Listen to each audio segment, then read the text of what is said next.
So.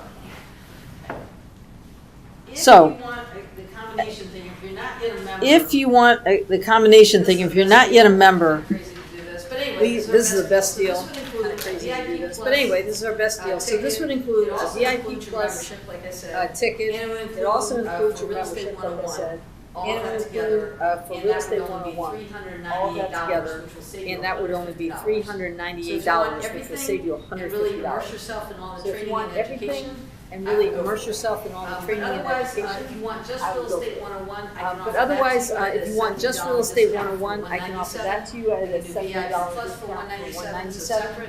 I can do And, VIP plus for or again, if you just $197, wanna so come as a separate. general And, initiating person, or again, if should you do just that. want to come as a And the general potential's initiating huge. We have a person, friend that you should showed do up that. at this event And the many years potential is ago. huge. We have She a had friend no that money. showed up She at had this event kinda- many years ago. we were doing She a had no 2-for-1 money. special, and She had she this stood kind outside and of, said, we were doing a "Wants to 2-for-1 take special, with and me?" she stood outside and said, "Wants She to put a went there, ticket then with she me, asked wants to put a around, ticket with who me." was So the anyway, best she went there and then she asked around, who was the best person I should sit with? Who's the most successful person? She sat next to that person. Now she owns over 1,500 apartments just by doing that event. That was a good start anyway. It's not the only thing she did, but it's a very good start. So the potential of this thing is huge.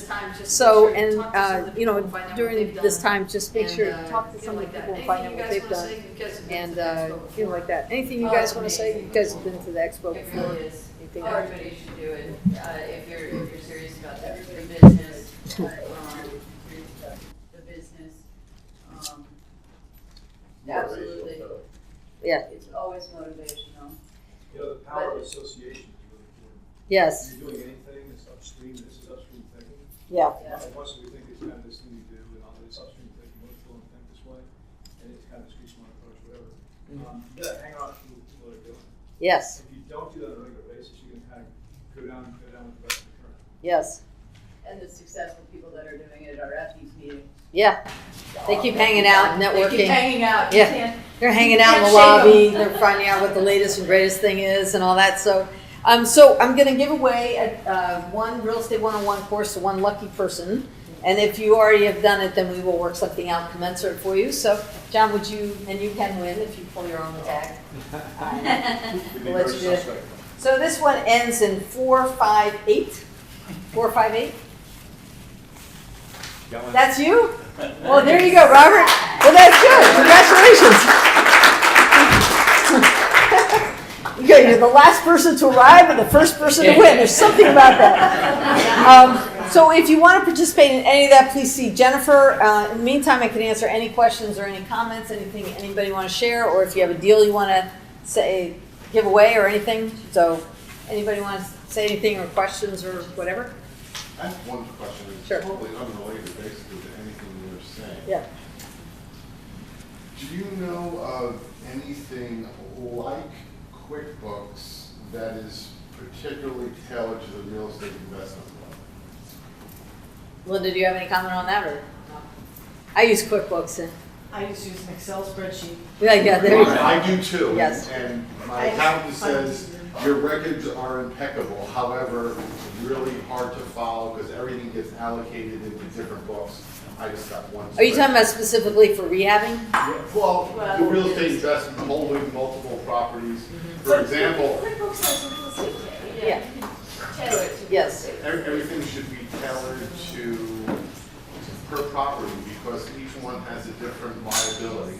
Yes. One may be a buy and hold where you're gonna do a depreciation schedule on it. One may be a rehab that you're gonna carry a passive loss from the year before into the next. So, My accountant does all that Yeah, for me. that's it. So I know that you're a rocket engineer, but, I put them in separate LLCs, and so I do it by LLC. Right.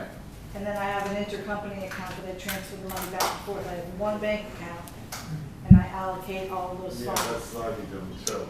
but there are some, as far as rental properties, there are some other companies out there. Buildium is one, and I forget there's a couple others, and they all have different packages, but I just use QuickBooks. It's easy, and it's easy to train somebody on. So, you have a question? No, it's not. Oh, go ahead, Josh. You can't use QuickBooks. You have to just customize it to your unique business operations. You can have each property located inside of the QuickBooks program.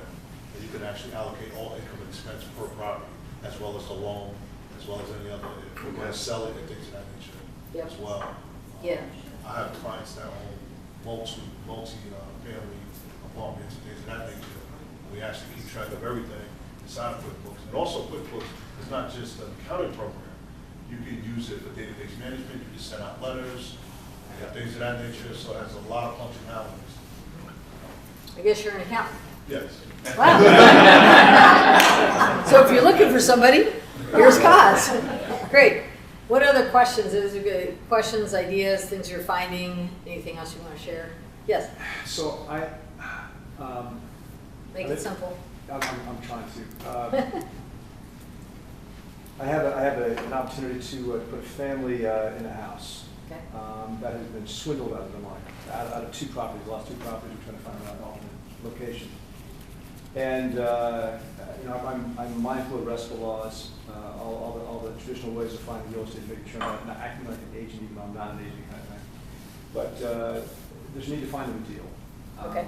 And I'm trying to help them out, And so if I were to wholesale this deal to them, and this is not an easy question to answer because I think it's sort of conjectural, but am I going to be risking, because these people are going to be moving in and living there, not wholesaling and not flipping to a flipper, to a rehab. Are you concerned about Dodd-Frank laws? Is that I'm what you're concerned trying to say? about, I'm concerned about being construed as a real estate agent. Ah. So I'm not trying, That's different. Okay. yeah, so I'm not representing myself as such. Right. I'm making sure they're signing something that acknowledges that I'm not. Okay. But I'm trying to help these people. So the house that they're buying, do you have any financial interest in the house that you're buying? Well, I would hopefully have some kind of finance. Well, Yeah. I would basically wholesale to them. Yes. So I get some kind of remuneration. I have to be on the deal to receive something, I think, which is traditional. So Yes. and that's the way I would do that. So is that like big problem? So here, so what he's talking about, so only a real estate agent can sell somebody else's house, right? So you have to be a licensed real estate agent to be able to sell a house that you have nothing to do with. So wholesaling is interesting. So wholesaling, you're not wholesaling the house, you're wholesaling the contract. You're signing the contract to somebody else. A real wholesale deal means you've gone into a contract, you're prepared to buy the property, but then someone else comes along and they'd rather have it instead. And so you take that contract and you assign the contract to the other person, and you are collecting an assignment fee for giving them that contract. So let's forget about real estate. Let's just say you have a car, and you're in the business of buying and selling cars. You've got a car, and you're going to buy it for $500 or $1,000 from the dealer, and then you change your mind because you don't want a red car, you want a blue car instead. But Mark comes along, he says, I like red cars. I said, good, so I have this contract for $1,000. You give me $300, and I will give you this contract, and now you will buy the property instead of me, or you'll buy the car instead of me. That's completely legit. The only other way to do that is to buy the property, close on it, and then turn around and sell it to somebody else. And that's where somebody like Cam is useful because he has, they call it 1 day dough, cash for 1 day or maybe 2 days max. And he gets, normally those people get points for just flipping money from one to the other. And that's the other way that you're allowed to do it. Yeah, but then the end price ends up being a lot more, because of the transitional funding and all that. Not transitional. Well, you have to build all that in. There's definitely Yeah. costs, because if you have 2 closings, you have to pay the state. They always want their money. So you have 2 conveyance taxes, you have 2 attorneys for 2 closings and all that. So it is twice as expensive on certain fees. Yes, you've got to do that. So in theory, if you're selling the paper, it technically shouldn't be a problem. Well, when you put it together, you call me up first before you sign anything, and then we'll figure it out. That'll Appreciate work. it. Thank you. Yeah, you're welcome. So, yeah, and which is also, there's other ways of doing things. You could buy a house and then you could sell it on a lease with an option to purchase. So we'll be talking more about that. So you can rent it out to them, and at some point they buy it out. You got Kent here, so use him as an attorney and go there and do that. So the other issue that people are worried about are the Dodd-Frank law. And the Dodd-Frank law put in all kinds of protections, and the word first came out that you're not allowed to do owner financing, and that's not true. You can hold a mortgage for people, but only up to 3 mortgages a year. So if you're a professional person that sells a lot of houses, holding the mortgage for them, you can only do up to 3, and if they're going to live in the house.